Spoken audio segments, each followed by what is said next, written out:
Hello viewers, আসসালামু আলাইকুম। Welcome back to my channel. আশা করি সবাই ভালো আছেন। আলহামদুলিল্লাহ, আমরাও অনেক ভালো আছি। আজকে আমি বাঁধাকপির একটা রেসিপি নিয়ে আপনাদের সামনে হাজির হয়েছি। খুবই সিম্পল এবং ঘরোয়া পদ্ধতিতে আমি এই রেসিপিটা করে দেখাবো। আশা করি আপনাদের সবার ভালো লাগবে এবং যারা এই ধরনের সবজি খেতে পছন্দ করেন তাদের জন্য আমার এই আজকের রেসিপিটা। আসলে আমার কাছে যে রেসিপিটা ভালো লাগে আমি সেটাই আপনাদের সাথে সবসময়ের জন্য শেয়ার করি। তো আশা করি আপনাদের ভালো লাগবে।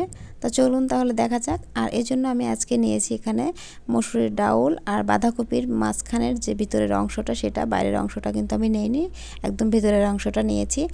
আর এর সঙ্গে আমি একটা রুই মাছের মাথা দিয়ে দেব, এজন্য আমি একটা রুই মাছের মাথা নিয়েছি। আর বাঁধাকপিটা আমি দেখুন একদম মাঝখানের অংশটা কিন্তু নিয়েছি, কারণ এই রেসিপিটা করার জন্য আমার কাছে মনে হয়েছে মাঝখানেরটাই বেস্ট হবে। একদমই নিজস্ব পদ্ধতিতে আমার এই আজকে রেসিপিটা আমি সম্পূর্ণ করেছি। মাশাআল্লাহ, খেতে কিন্তু ভীষণই মজা হয়েছিল।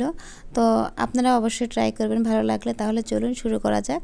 আর এই জন্য আমি এখানে প্রথমেই আমি মসুরের ডাউলটাকে সিদ্ধ করে নেব। এটা হাফ সিদ্ধ করে নেব। তো এই জন্য আমি ডাউলটা সিদ্ধ দিয়ে এর মধ্যে আমি কিছু কাঁচামরিচ, পেঁয়াজ এবং রসুন কুচি দিয়ে দিচ্ছি। এর মধ্যে আমি সামান্য হলুদ এবং পরিমাণ মতো লবণ দিয়ে দিচ্ছি। এটা কিছুটা নেড়ে দিয়ে কিছুক্ষণ জাল করতে হবে। আর এদিকে আমি বাঁধাকপিটা কেটে নিয়েছি। বাঁধাকপিটা ঠিক বেশি ছোট ছোট করে কাটিনি এবং বড় না, একদম মাঝারিভাবে বাঁধাকপিটা কেটে নিয়েছি। আসলে শীতের সময়কার সবজিগুলো কিন্তু সত্যি খুব মজার হয়। তো বাঁধাকপিগুলো আমার এখানে কেটে নেওয়া হয়ে গেছে। আর এদিকে আমার ডাউলটা কিন্তু অলরেডি হাফ সিদ্ধ হয়ে গিয়েছে। এবার আমি বাঁধাকপিটা এর মধ্যে দিয়ে দিব। এবারে বাঁধাকপিটা ডাউলের সঙ্গে ভালোভাবে মিশিয়ে সুন্দরভাবে নাড়াচাড়া করে দিয়ে একটা ঢাকনা দিয়ে ঢেকে দিতে হবে। বাঁধাকপিটা যাতে সিদ্ধ হয় সেই পর্যন্ত ঢাকনা দিয়ে ঢেকে রাখতে হবে। 6 থেকে 7 মিনিট পর ঢাকনাটা খুলে এবার আমি এর মধ্যে কিছুটা জিরা বাটা দিয়ে দিচ্ছি। জিরা বাটাটা দেওয়া হলে ভালোভাবে নেড়ে দিতে হবে। এর মধ্যে কিন্তু আমার ডাউলটা অনেকটা সিদ্ধ হয়ে গিয়েছে, আর বাঁধাকপি তো সিদ্ধ হতে বেশি একটা সময় লাগে না। আর এদিকে মাছের মাথাটা আমি একটু লবণ হলুদ মেখে একটু ভেজে নেব,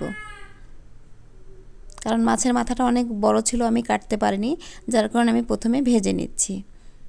মাথাটা ভাজা হলে এবার পাটার উপরে রেখে আমি একটু ছেঁচে নেব।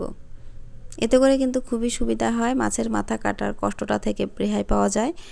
যারা বড় মাছের মাথা কাটতে ভয় পান কিংবা কাটতে পারেন না, তারা কিন্তু আমার এই আজকের এই প্রসেসটা ফলো করতে পারেন। এভাবে করে নিলে কিন্তু খুবই ইজি হয়। এই বড় মাছের মাথা দিয়ে ডাউল ঘন্ট কিংবা যে কোনো কিছু করার সময় কিন্তু বরাবর আমি এই কাজটাই করে থাকি। এতে কিন্তু আমার খুবই সুবিধা হয়। আশা করি আপনারাও এই প্রসেসটা ফলো করবেন। তো এবারে আমি ডাউল এবং বাঁধাকপির মধ্যে আমি মাছের মাথাটা এইভাবে দিয়ে দিচ্ছি। মাছের মাথাটা ডাউল এবং বাঁধাকপির সঙ্গে সম্পূর্ণ ভালোভাবে মিশিয়ে নিয়ে 2 থেকে 3 মিনিট জাল করে নামিয়ে নিতে হবে। এবার আরেকটি ফ্রাই প্যানে আমি কিছুটা তেল দিয়ে এর মধ্যে আমি একটা তেজপাতা এবং 3টা শুকনা মরিচ ফোড়ন দিয়ে নিচ্ছি। এবারে কিছুটা পেঁয়াজ এবং রসুন কুচি দিয়ে দিচ্ছি। এগুলো সবগুলো একসঙ্গে কিছুটা ভেজে নিতে হবে।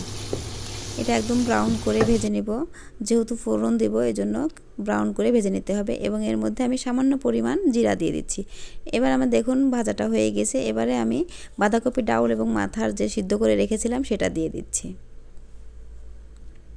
ভালোভাবে মিশিয়ে নিতে হবে। অলরেডি কিন্তু আমার বাঁধাকপির রেসিপিটা কিন্তু কমপ্লিট হয়ে গিয়েছে, বুঝতেই পাচ্ছেন যে ফোড়ন দেওয়ার পরে কিন্তু আর বেশিক্ষণ জাল করতে হয় না, 2 থেকে 3 মিনিট জাল করলে কিন্তু এনাফ। তো এইভাবে কিন্তু আপনারা বাঁধাকপির রেসিপিটা ঘরে করে নিতে পারেন।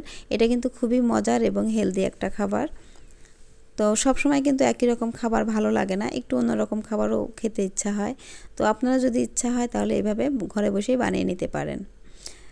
তো এখানে আমার রান্নাটা কিন্তু একদমই হয়ে গিয়েছে। এ পর্যায়ে আমি আর জাল করব না।